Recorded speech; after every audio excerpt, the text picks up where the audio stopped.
반도체, 디스플레이 소재 수출 규제 조치에 대해 세계적인 신용평가사와 미국 언론의 경고가 이어지고 있다.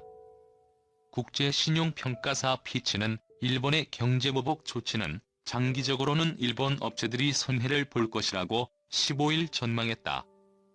피치는 일본의 수출 규제 강화 결정은 삼성전자, LG전자, SK하이닉스 등에 타격을 줄 수 있다면서도 해당 소재를 공급하는 일본 업체들, 메모리 칩과 디스플레이를 구매하는 일본 업체들도 손해를 입을 가능성이 커 수출 규제가 장기화할 것 같지는 않다고 예상했다.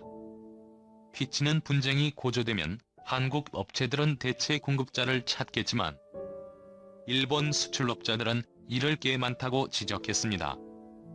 피치는 특히 이 분쟁이 고조되면 일본 수출업자들은 잃을 게 많다며 반면 한국 업체들은 공급자를 바꾸려고 노력할 것이며 조정 기간을 거쳐 일본산 소재를 대신할 대체 공급자를 찾을 것이라고 내다봤다. 일부 일본 업체가 대만, 싱가포르, 한국 등의 공장에서 규제 대상 소재를 생산하는 만큼 양국 간 무역 갈등이 길어지면 장기적으로 일본 업체에 타격을 주고 역효과를 낼 수 있다는 설명이다. 미뉴욕타임스는 15일 아베 신조 일본 총리가 국가안보 등을 이유로 관세폭탄, 수출 제한 조치를 휘둘러온 도널드 트럼프 미국 대통령을 따라하고 있다고 지적했다. 일본의 수출 규제는 수십 년간 무역 및 경제 성장을 떠받쳐온 글로벌 무역 규칙에 도전이 되고 있다고 강조했다. AIT는 특히 아베 총리가 지난달 말 오사카에서 열린 G20 정상회의에서 자유롭고 개방된 경제는 글로벌 평화와 번영의 근간이라고 밝혔지만 불과 이틀 후 국가안보에 대한 모호하고 특정되지 않은 우려를 언급하며 전자산업의 필수적인 화학 소재에 대한 한국의 접근을 제한하며 자유무역에 타격을 가한 세계 지도자가 됐다고 지적했다. 무역 차단 정당화 수단으로 국가안보를 활용해온 미국과 러시아 등의 대열에 일본이 합류했다고 AIT는 설명했다. AIT는 이어 일부에게는 아베 총리의 행보는 무역을 곤봉으로 전환하며 트럼프 대통령을 따라하는 것으로 보인다고 평가했다. 안덕근 서울대학교 국제대학원 교수 정치, 외교 마찰이 경제산업의 불확실성을 키울 수 있다는 시그널이 확산하면 첨단 산업 분야가 굉장히 큰 타격을 중장기적으로 입게 됩니다. 한국에 대한 일본의 경제보복이 세계 경제에 미칠 파장을 우려하는 목소리도 큽니다. 또 다른 국제신용평가사 무디스는 일본 수출 규제는 세계 반도체 공급망에 큰 타격을 입히고 장기적으로 전 세계에 악영향을 줄 것이라고 경고했습니다. 투자은행 골드만삭스는 한국에서 부품 중간재를 수입해 수출하는 아시아 정보기술 공급망에 영향을 줄 것이라고 지적했습니다. 세계 경제의 불확실성을 키우는 일본은 한국이 수출 규제 철회를 요청하지 않았다고 억지를 부리면서 우리 측의 추가 국장급 협의 제안에 묵묵부답으로 일관하고 있습니다. 경제 파장 경고했지만 정부는 일본과 외교 마찰 지속, 최악의 상황까지 가지 않도록 해달라는 경제인들의 호소에도 정부는 귀를 막았습니다. 이번 일만큼은 정부에 대한 섭섭함을 감출 수 없습니다. 일본 정부의 반도체 등 세계 첨단 재료의 한국 수출 규제에 대해 재계는 이 일 최악의 시나리오가 현실화했다며 단식했다. 이번 규제는 강제징용 배상 판결, 위안부 재단 해체 등에 대한 일본 정부의 보복 조치다. 정치에서 촉발된 감정 싸움의 불씨가 경제 제재로 번진 것이다. 경제단체들은 한일 관계가 경색되기 시작한 올해 초부터 경제적 파장을 경고해왔다.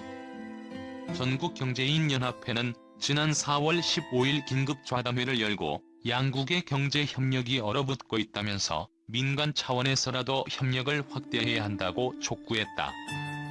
김윤한일 경제협회 회장은 지난 6월 26일 한국경영자총협회가 연 토론회에서 최근 한일 간 첨예한 현안으로 경제인 교류마저도 심대하게 악영향을 받고 있고 더 악화될 가능성도 있다며 양국 정부가 상황이 더 악화되지 않도록 경제계 우려의 목소리를 참고해주기 바란다고 했다. 그러나 정부는 외교 채널을 복구하지 않고 마찰을 계속했다. 지난 5월 양국 외교장관은 회담에서 신중한 언행의 중요성을 강조하며 날카로운 신경전을 펼쳤다. 사태 진화를 위해 발벗고 뛴 것은 재계 인사들이었다. 허창수 전 경련 회장은 지난 3월 15일 일본 도쿄에서 열린 B20 서밋에 참석해 나카니시 히로아키 게이달린 회장과 만났다. 일본의 경제보복 위협 수위는 작년 10월 대법원의 강제징용 판결 이후 고조됐다.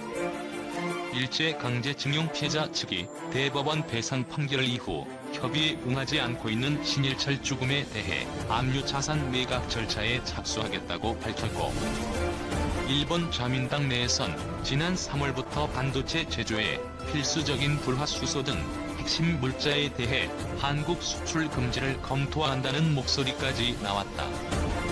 재계와 학계는 지금이라도 관계 정상화에 노력을 다해야 한다고 목소리를 내고 있다. 우리가 이룰 게 더 많다는 게 대체적인 분석이다.